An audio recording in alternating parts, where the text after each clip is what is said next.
চা প্রতিনিয়ত নিত্যদিনের একটা সঙ্গী বললেই চলে।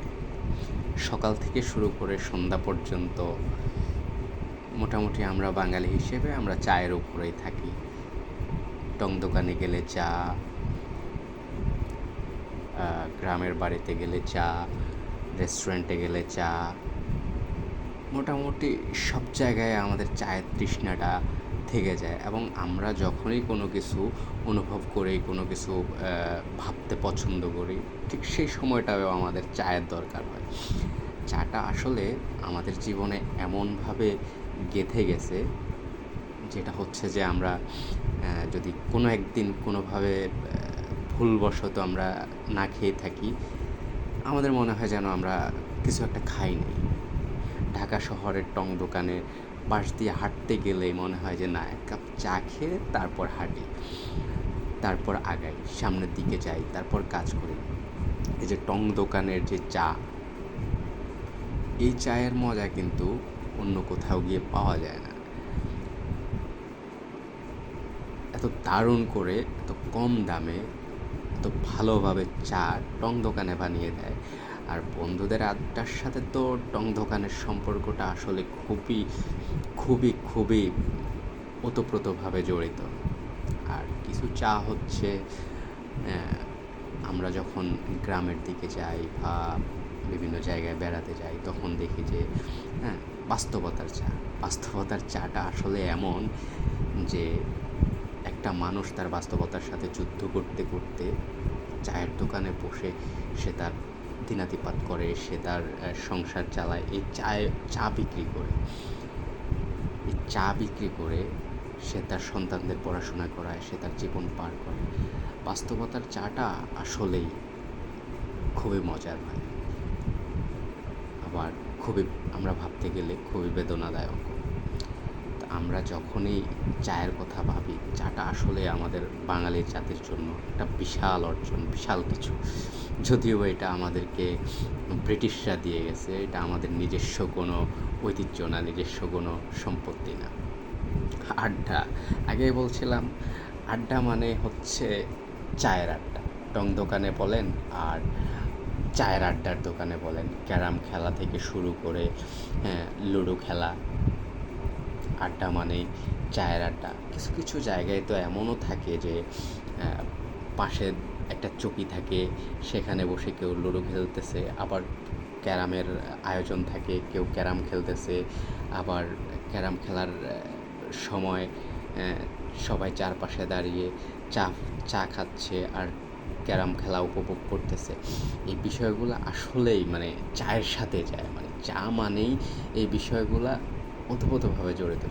অতএব আমরা যখন চায়ের কথা ভাববো, চা নিয়ে কথা বলবো, তখন আসলে বিষয়গুলা আমাদের নিত্য নৈমিত্তিক জীবনের যে বিষয়গুলা, সেগুলো আসলে অটোমেটিক্যালি চলে আসে এগুলার সাথে। ক্যারাম খেলতে গেলে যে আনন্দটা পাওয়া যায়, সেই ক্যারাম ঘরে যদি চা না থাকে, আসলেই তা হয় না।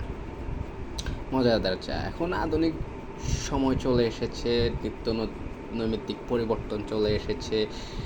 মানুষ চায়ের টেস্টটাকে আরও বৃদ্ধি করা যায় কীভাবে চায়ের টেস্ট বৃদ্ধি করে বিক্রি করা যায়, কীভাবে নানা জায়গায় তার প্রচারণা চালানো যায়। আসলে সেজন্য মানুষ এখন চায়ের স্বাদটাকে কীভাবে বৃদ্ধি করা যায় সেজন্য লেগে যায়। এখন আমরা দেখা যায় যে আমাদের বাংলাদেশে আমরা নানা জায়গায় যাই চা খাওয়ার জন্য। কেউ ঢাকা থেকে গাজীপুর যায়, গাজীপুর থেকে আবার ঢাকায় আসে। আবার দেখা যায় যে ঢাকার ভেতরে যারা থাকে তারা হচ্ছে যে চা খাওয়ার জন্য সদরঘাট, চা খাওয়ার জন্য পুরান ঢাকায় যায়, বিরিয়ানি খাওয়ার জন্য পুরান ঢাকায় যায়। তো বিভিন্ন জায়গায় চলে যায় এই একমাত্র চায়ের এই যে একটা টেস্ট। এখন ধরেন স্বভাবতই আমার মুখে যদি একটা চায়ের টেস্ট লেগে যায়, আমি সেটা খাওয়ার জন্য পরবর্তী সময়ও আবার যাব সেই চাটা উপভোগ করার জন্য। তো চা মানেই হচ্ছে যে আমাদের জীবনের একটা অংশ, অবিচ্ছেদ্য অংশ হয়ে গেছে। এখন মানুষ আমাদের চাহিদা অনুযায়ী, মানুষের চাহিদা অনুযায়ী মানুষ চায়ের যে স্বাদ সেটাকে বৃদ্ধি করার জন্য নানাভাবে নানা আয়োজন করে থাকে। কেউ মাটির কাপে চা দেয়, কেউ হচ্ছে ইয়েতে চা দেয়, হাঁড়িতে চা দেয়, কেউ আবার কাচের কাপে চা দেয়, কেউ আবার গুঁড়ো দুধ দিয়ে চা বানিয়ে দেয়, কেউ আবার হচ্ছে গরুর দুধ দিয়ে চা বানিয়ে দেয়। চায়ের টেস্টটা বিভিন্নভাবে বৃদ্ধি করার জন্য মানুষ আসলে খুবই চেষ্টা করতেছে, এবং আমরা যাদের কাছে চা চাই তারা আমাদেরকে চাচ্ছে যে যেন আমরা এই চাটাকে খুব ভালোভাবে উপভোগ করতে পারি। চায়ের আধুনিকায়ন, আসলে চায়ের আধুনিকায়ন বলতে তেমন কিছু হয় নাই এখনো পর্যন্ত।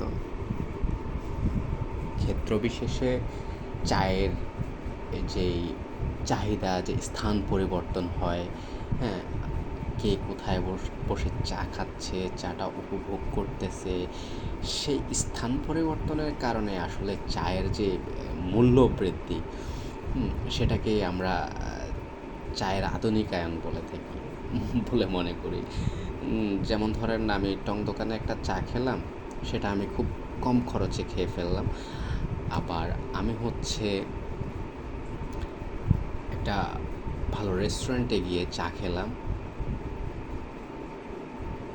সেটার জন্য আমাকে খুব ভালো একটা মূল্য পরিশোধ করতে হবে। তো চা কিন্তু চাই, 10 টাকার, 20 টাকার, 40 টাকা